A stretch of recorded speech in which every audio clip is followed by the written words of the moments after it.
যেটা হচ্ছে Covid Omicron x বিবি আগের ভেরিয়েন্ট গুলোর তুলনায় কিন্তু ভিন্ন এবং বিপজ্জনক।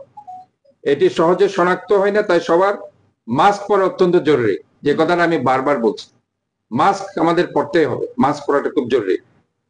এই কোভিড ওমিক্রন এক্স বিবির নতুন উপসর্গগুলো কি কি হতে পারে? এটা কাশি নেই, কাশি নাও থাকতে পারে, জ্বর নাও থাকতে পারে। বেশিরভাগ উপসর্গ হলো হাঁটু জয়েন্টে ব্যথা, অস্থিসন্ধিতে ব্যথা, মাথা ব্যথা, গলা ব্যথা, পিঠে ব্যথা, নিউমোনিয়া, যেটা একদম কমন ফিচার্স আগের যে কোভিডের সাথে নিউমোনিয়া, এই নিউমোনিয়া থাকবে। এবং আমাদের যে ক্ষুধা লাগাটা সেটা একদম কমে যাবে। তাহলে মোদ্দা কথায়, যদি এ ধরনের নতুন উপসর্গের মধ্যে কি কি আছে? কাশি নেই, জ্বর নেই, কাশি নাও থাকতে পারে, জ্বর নাও থাকতে পারে। এবং আর কি কি উপসর্গ হতে পারে? জয়েন্টে ব্যথা হতে পারে, হবে মাথা ব্যথা হবে, গলা ব্যথা হবে, পিঠে ব্যথা হবে, নিউমোনিয়া এবং ক্ষুধা কমে যাওয়া। এটা বলা হচ্ছে যে এই কোভিড ওমিক্রন এক্স বিবি ভেরিয়েন্টটি ডেল্টার চেয়ে আগে যে ডেল্টা ভেরিয়েন্ট ছিল সেটার চাইতে 5 গুণ বেশি বিষাক্ত এবং মৃত্যু হারও খুব বেশি। এটা খুব সিগনিফিকেন্ট। এই ভেরিয়েন্টটি ডেল্টার চাইতে 5 গুণ বেশি বিষাক্ত এবং মৃত্যু হারও খুব বেশি। উপসর্গগুলো খুব অল্প সময়ের মধ্যে মারাত্মক আকার ধারণ করে, কখনো কখনো কোনো উপসর্গ না দেখে অবস্থা খারাপ হতে শুরু করে। তাই আরো বেশি সতর্ক থাকা প্রয়োজন। ওয়ালটন আবারও মিলিনিয়ার অফারে ওয়ালটন ফ্রিজ কিনে আপনিও হয়ে যেতে পারেন মিলিয়নিয়ার। মিলিনিয়ার ছড়াছড়ি দেশ জুড়ে, এটা শুধু ওয়ালটনই পারে। এই ভেরিয়েন্টে ন্যাসোফেরেঞ্জিয়াল, নাকের ভিতরের যে গভীর অংশ সে অঞ্চলে পাওয়া যায় না, বরং সরাসরি ফুসফুসের যে উইন্ডোগুলো আছে সেখানে আঘাত করে এবং নিউমোনিয়ার লক্ষণ দেখা যায়। মানে এখানে নিউমোনিয়ার লক্ষণটা সবচেয়ে বেশি উল্লেখযোগ্য। কিছু রোগীর মধ্যে জ্বর বা ব্যথা না থাকলেও এক্স রে করলে মৃদু নিউমোনিয়ার লক্ষণ দেখা যাচ্ছে। এছাড়া নাক দিয়ে নেয়া স্যাম্পল সোয়াব পরীক্ষায় নেগেটিভ ফল আসছে, যা পরীক্ষায় ভুল রিপোর্টের সংখ্যা বাড়াচ্ছে।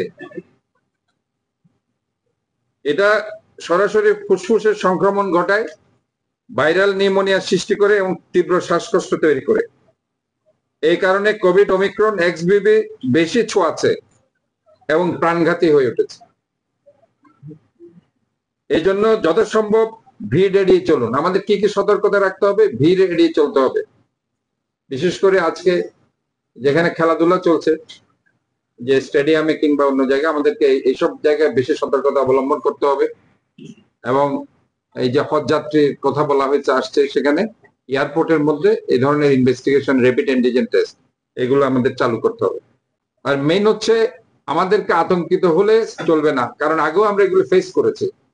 প্রথমে হয়তো আমাদেরকে ভয় পেয়েছিলাম 2020 সালে, 21 সালে, কারণ প্রথমে আমরা এই ট্রিটমেন্ট গাইডলাইনটা আমরা দিতে পারিনি। কিন্তু ইনশাল্লাহ এখন আমরা, যেহেতু নিউমোনিয়া হচ্ছে ফিচার্স, তাহলে নিউমোনিয়ার ব্যাপারে আমাদেরকে সবাই সতর্ক থেকে নিউমোনিয়ার গাইডলাইনে যদি আমরা চিকিৎসা করতে পারি, তাহলে আশা করি ইনশাল্লাহ আমরা, এবং এখানে অলরেডি এখানে আমাদের যে 4টি সংস্থা কাজ করছে এবং করবে, বিশেষ করে ডেডিকেটেড যে হসপিটাল, জেনারেল হসপিটাল, ওনারও অ্যাডমিনিস্ট্রেটর এখানে আছেন, সিভিল সার্জন আছে, স্বাস্থ্য বিভাগীয় পরিচালকও আছেন, চড়া মেডিকেল কলেজের পরিচালক আছে। কাজে ওনারা ওনাদের বক্তব্য রেখেছেন। আমরা বলতে চাই যে আমরা ইনশাল্লাহ আজকে এখানে বসার অর্থ হচ্ছে অত্যন্ত দ্রুত সময়ের মধ্যে আমাদের যেসব ব্যাপারে লেকিংস আছে সেগুলো আমরা ফুলফিল করব। এবং আমরা ইতিমধ্যেই স্বাস্থ্য উপদেষ্টার পিএস এর সাথে কথা বলে এটা আমি কনফার্ম করে নিয়েছি যে একটা কমপ্লেইন এখানে ছিল যে স্বাস্থ্য পরিচালক চাইলে যে কোনো জায়গা থেকে ডাক্তার, স্পেশালাইজড ডক্টর এনে সেটাকে ইকুইপ করতে পারে। এই ব্যাপারে তারা সেখানে সম্মত হয়েছে এবং তারা অলরেডি একটা চিঠি অলরেডি দিয়েছে বলেছে। তো এই ব্যাপারে আমরা মানে পজিটিভ যে আমরা ইনশাল্লাহ আমরা যে কোনো ডক্টরকে আমরা যে কোনো জায়গা থেকে এনে এই ডেডিকেটেড হসপিটালগুলোকে স্পেশালাইজ করতে পারি। আমরা সেখানে জেলা প্রশাসকের যে ম্যাজিস্ট্রেট তাদেরকে ইনভলভ করছি এই ব্যাপারে, যারা অসাধু ব্যবসায়ী যারা এগুলি করছে। কারণ এটা একটা আমরা গতবারও দেখেছি কিছু অসাধু ব্যবসায়ী কতক্ষণ মাস্ক নিয়ে ব্যবসা করছে কতক্ষণ ভ্যাকসিন নিয়ে ব্যবসা করেছে, কতক্ষণ কিটস নিয়ে ব্যবসা করেছে, এবং এমন কোনো জিনিস নেই যে তারা ব্যবসা করেনি। কাজে এটা এখানে ডিসি মহোদয়কে আমরা ইনভলভ করছি, তাদের সমস্ত ম্যাজিস্ট্রেসি পাওয়ার তারা ইনভলভ করবে। আমাদের সিটি কর্পোরেশন যেসব ম্যাজিস্ট্রেট আছে তাদেরকে আমরা সে ম্যাজিস্ট্রেসি পাওয়ার তাদের আছে, তারা যে কোনো জায়গায় সেটা করবে।